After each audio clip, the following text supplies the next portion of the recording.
До 2014 року Крим був прекрасним місцем для багатьох людей різних національностей та віри.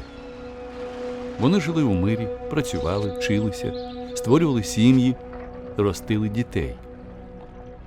Після збройного вторгнення Російської Федерації на півострів Крим розпочалися переслідування за політичними, релігійними та етнічними мотивами. Зараз ви почуєте історії від дітей, чиїх батьків ув'язнили або насильницьки викрали після окупації Криму. Деякі з них бачили жорстоке затримання своїх батьків і наразі мають одне прохання.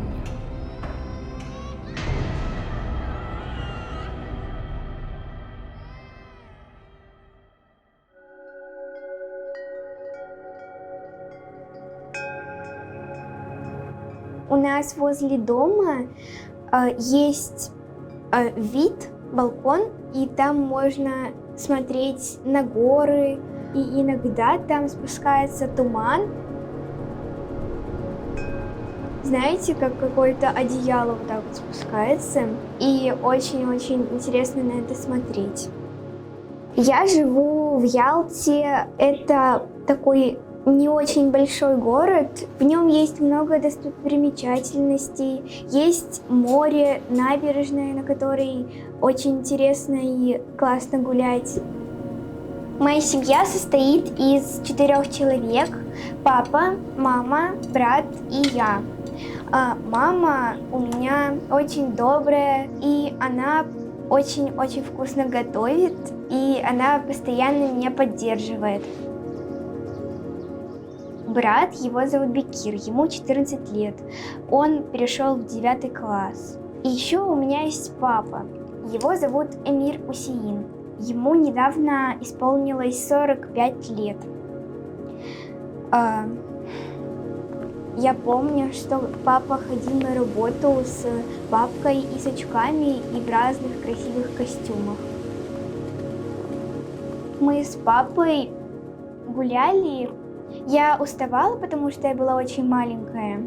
И папа брал меня на ручки, и как бы я была маленькой его принцессой.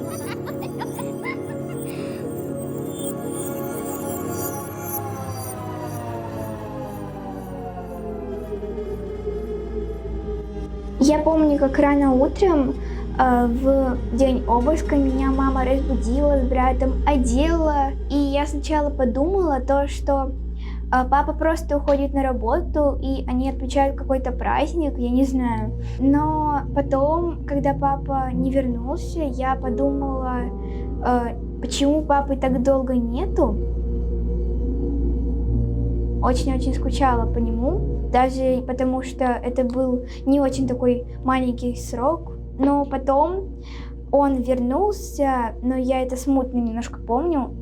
Но потом его опять забрали.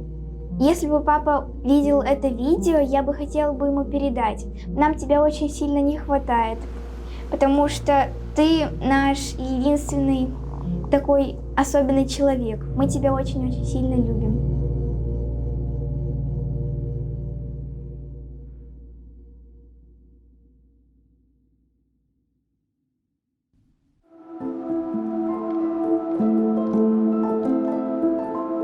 У нас 4 брата, и мы дружные. Сулейман, Ахмат, Иса. Это я придумаю слово Иса. Папа нас отводил на детскую площадку, на футбольное поле. Он любит мяч играть. Он ловил мяч и прямо на траву. Пинал тоже мне. И мы играли с ним в прятки. Он прятался, а мы его находили. Он добрый, сильный, машину делает тоже. Когда его забирали, младший братик его вообще не видел. А третий братик начал плакать за ним. И второй тоже. Мама хорошая, мы помогаем. Сулейман, но он ножом аккуратно там режет огурцы, помидоры. А я помогаю там смотреть за младшим, что маме не мешает там готовить, кушать. Но он уже, говорит папа и целует на фотко. Там есть фотка висит у нас. Мы ему письма пишем, рисуем рисунки и отправляем. Он тоже нам отправляет. Когда он вернется, мы будем играть с ним. И маленький братик тоже будет играть. Я его сильно люблю, скучаю за ним.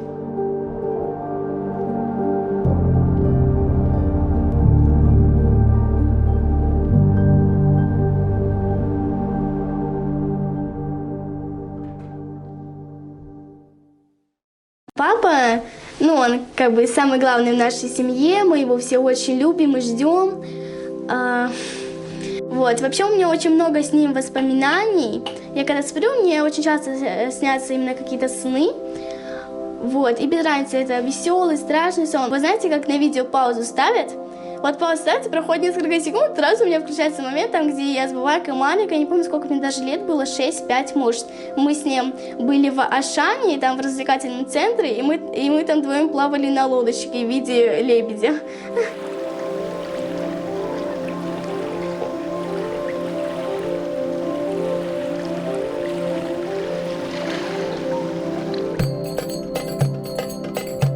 Вообще он был очень хороший, всегда вечером, когда он приходил, он с нами показывал нам разные приемы. Младшие братики, они за ним повторяли, он еще выключил свет, включал песни и начинал нам показывать. Он был очень отзывчивый, то есть он всегда не отказывался, чтобы кому-то помочь, там что-то сделать. Еще я помню, он когда после работы пришел, он нам говорит, мы уже в пижаме были, и он нам говорит, выходите, быстрее выходите, мы выходим, а там между холодильником ежик и стрел, он вытаскивал ежика, и мы его кормили все. Где-то в 6, полшестого, вот так это было, точно не помню. Это было в 2016 году, в октябре вроде. То есть мы все спим, и тут просто слышно очень громкий такой стук, прям, как будто, знаете, прям ломом там все делают. Я просыпаюсь, а мне-то нужно платок одеть, мы же спим как бы без платка. И я укрываюсь одеялом, как бы они заходят, тут папа подрывается, и они его как бы на пол и в наручники. Мама там тоже встала, быстренько оделась. Потом они тут что-то писали, что-то делали, мы пока что рядом с папой были. Потом мы, когда уже поднялись на второй этаж, как мы просили прочитать намаз это молитва, потому что она скоро должна была выйти. И мы как бы просим, нам сначала не разрешали, потом там один спустился, нам все-таки разрешили, там начали быстро читать намаз.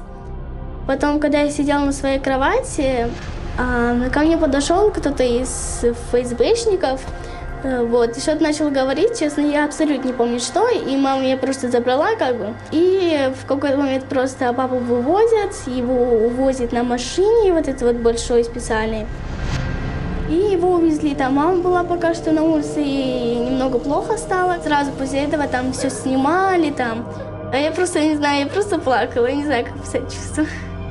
На самом деле, нужно как бы держаться и не сдаваться, так как, тем больше мы показываем нашу, как сказать, сплоченность, то, что мы вместе, то как бы мы с каждым этим обыском, который происходит, мы все становимся как бы вместе, мы становимся более друг друга поддерживать, и это все видят те люди, которые забирают. И то есть им-то это не нравится, то, что мы становимся все вместе, там нас больше становится. И я хочу сказать, что вы как бы, уповали на Аллаха, ведь только Аллах решит, что будет, как будет, и это будет не вечно, так как в этом мире ничего нет вечного.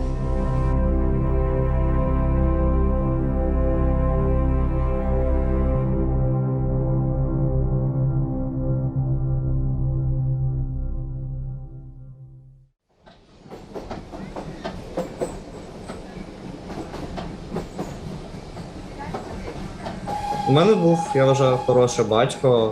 Він завжди вмів і зі мною домовитися, і з людьми домовитися. Виховував мене як гідну людину, був дуже розумним, освіченим в багатьох сферах. Постійно допомагав моїм якимось починанням, стимулював мене до того, щоб я розвивався.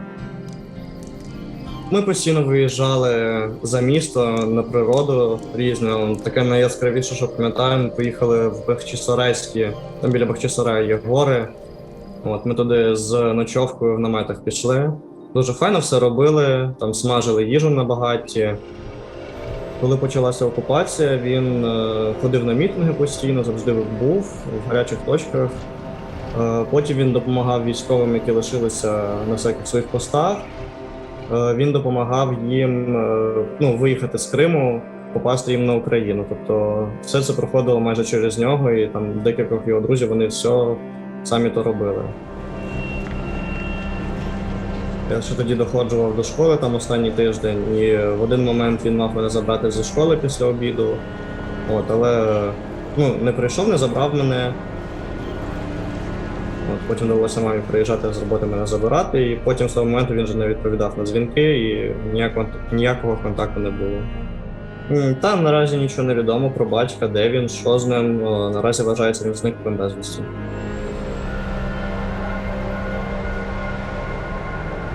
Буквально мені перші дні-два було незвично, що всі говорять на українській мові, бо в Криму це так взагалі був якийсь шок, що людина говорить українською.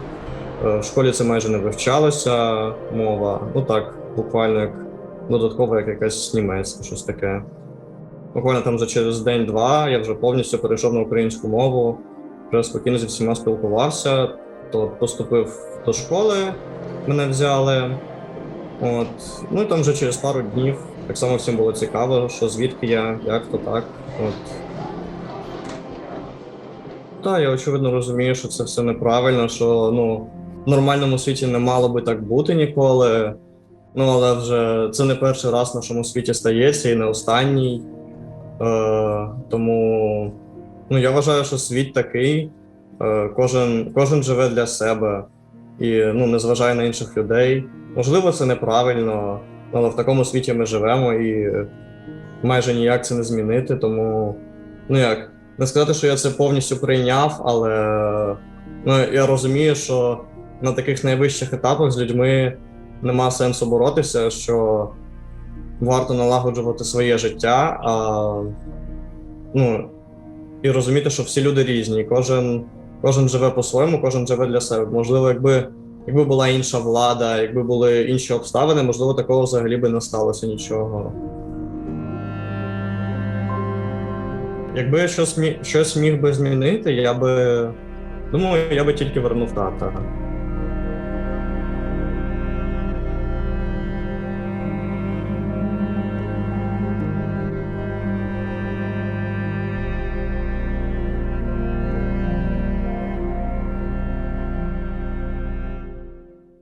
Когда меня родила мама, мама была под наркозом, и меня первым делом положили к папе на живот. И с этого момента как-то у нас с ним очень такая связь.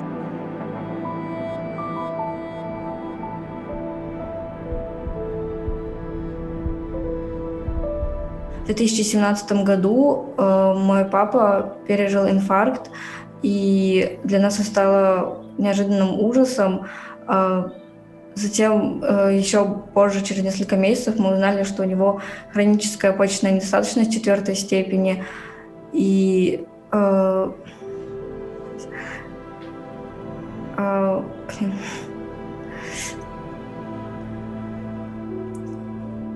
не знаю, как сказать.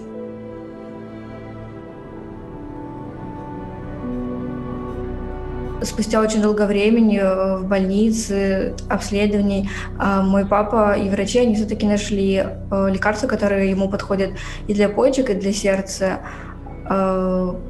И он только начал лечение, но 27 марта в 5:59 утра я просто услышала, как в нашу железную дверь кто-то очень сильно стучал. Папа начал выходить скорее, чтобы открыть дверь, чтобы они ничего не сломали, не напугали. Куча непонятных людей, какие-то понятые, которые вообще были, очень странные. Они закрыли нас на кухне, но при этом мы видели, как они ходят в то время, когда папа в зале с мамой, они ходят по дому, поднимаются на наш чердак, и причем они не один раз поднимались, то дверь открыли просто, и стало холодно. А потом резко вот мы слышим, как ведут папу с мамой, чтобы подняться на чердак. И папа начал кричать на них, говорить, типа, вот куда вы бежите вперед меня, это мой дом, вот вы уже бежите туда, я не успеваю, вы знаете, что я больной человек. И они как бы такие, им было вообще наплевать, они дальше бежали вперед. Они поднялись уже, и потом только через пару минут поднялся папа. Они нашли какую-то книгу и брошюру. Они спускались уже такие довольные, что вот мы нашли. Чердак весь пыльный. Эта глянцевая книга была абсолютно чистая вообще. Она блестела. Было чисто из логики понятно, что она там даже дня не пролежала. И в этот день они задержали моего отца и до сих пор обвиняют его в каком-то терроризме. И это действительно несправедливое обвинение, потому что мой отец — это очень добрый, искренний, благородный человек, который всегда всем пытался помогать, и у него никогда не было каких-то злых помыслов по отношению к любым людям. Он очень толерантно относился к другим нациям, к другим религиям, и в принципе, у него никогда не возникало мыслей, каких-то плохих в сторону людей. На следующий день был суд по избранию меры пресечения. Его не отпустили, потом вообще резко увезли. Нам просто сообщили, что их нет в СИЗО в Симферополе. Им просто надели мешки на голову и, во-первых, их вели так по аэропорту, и все это видели, как люди пугались, все кричали, просто вели вот так вот с мешками на голове, и они прилетели, и он говорит, не знаю, где я, не знаю вообще, куда меня ведут, ничего не знаю. В данный момент папа находится в Ростове, и вот недавно, 2 дня назад, мы ездили к нему на суд, преодолев очень долгий путь, 13 часов на автобусе. Мы, конечно, очень рады, что нас пустили, мы увидели, но мы ни минуты, вообще ни секунды не поговорили, нам не разрешили, нам не дали даже слова сказать. Мы начали говорить, привет, здороваться, а они сразу встали между нами, начали кричать, быстро все выходим, и мы, конечно, вышли. Если есть любовь, то, в принципе, все можно выдержать. Что бы ни случилось, как бы это ни закончилось, мы все равно будем любить, мы будем верить, мы будем сильнее, чем то, чем нас пытаются сломить.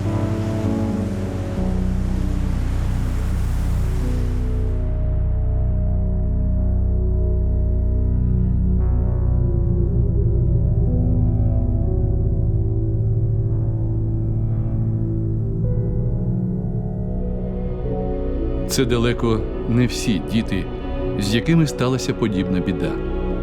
Це лише 5 історій родин, які втратили батька. Нині в Криму понад 120 політичних в'язнів. Допоможіть дізнатися про їхню біду світові.